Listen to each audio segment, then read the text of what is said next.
गुंड बंडू आंदेकर पालिकेसाठी उमेदवारी अर्ज दाखल करणार आहे। भवानीपेठ क्षेत्रीय कार्यालयामध्ये आज अर्ज दाखल केला जाणार आहे। आयुष कोमकर हत्या प्रकरणामध्ये बंडू आंदेकर सध्या न्यायालयीन कोठडीत आहे।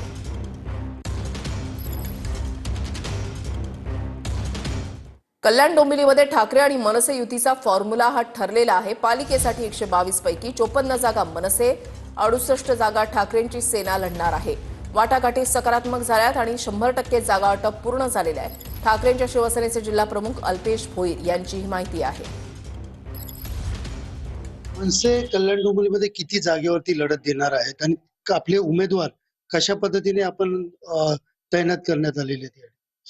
मला असं वाटतं राजू पाटील साहेबांनी पूर्ण 122 जागांपैकी 54 जागांचं आपल्याला सुतोवाच केलेलंच आहे।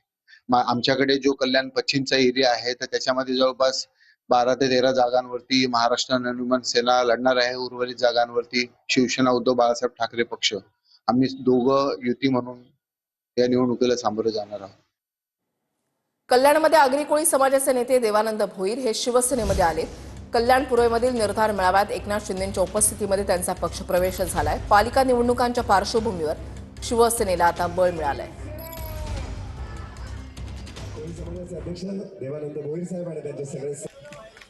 मालेगाव पालिकेसाठी मनसे आणि ठाकरे सेना एकत्र लढणार आहे। पवारांची राष्ट्रवादी काँग्रेस, मनसे आणि ठाकरे सेनेची संयुक्त बैठक झाली आहे। आघाडी करून निवडणूक लढवण्याचा निर्णय घेण्यात आलाय। आज जागावाटपाबाबत अंतिम निर्णय होण्याची शक्यता आहे।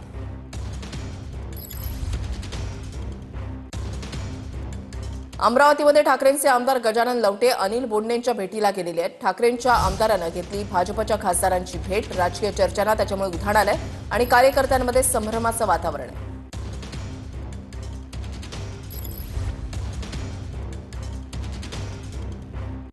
सोलापूरमध्ये नगरपालिकांच्या निवडणुकीनंतर भाजपमध्ये आता धुसफूस पाहायला मिळते। भाजप पदाधिकाऱ्यांच्याकडून जिल्हाध्यक्ष चेतन केदारांच्या राजीनाम्याची मागणी केली जाते।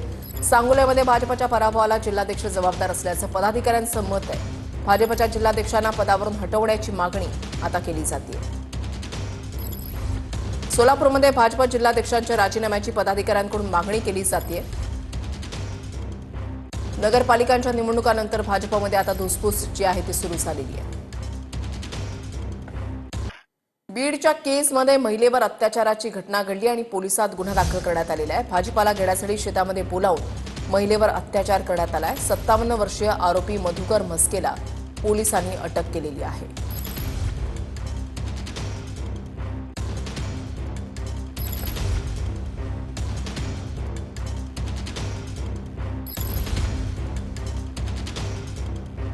मुलुंड रेल्वे स्थानकावर लवकरच पादचारी पूल सुरू होणार आहे। अपग्रेड कामं सुरू असून संपूर्ण रेल्वे स्थानकाचा कायापालट होणार आहे। 14 जिने, 7 एस्केलेटर आणि भव्य प्रवेशद्वाराच्या कामाला गती देण्यात आलेली आहे।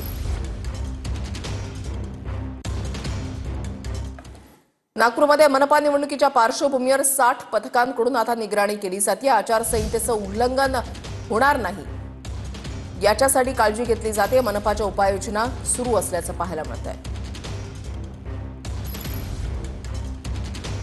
पुण्यामध्ये भाजपकडून काँग्रेसला धक्का बसलेला आहे। माजी मंत्री बाळासाहेब शिवरकरांचा मुलगा भाजपमध्ये प्रवेश करणार आहे। आज दुपारी अभिजित शिवरकरांचा भाजपमध्ये पक्षप्रवेश होणार आहे। माजी नगरसेवक दत्ता बहिरटांचा देखील पक्षप्रवेशाची शक्यता आहे।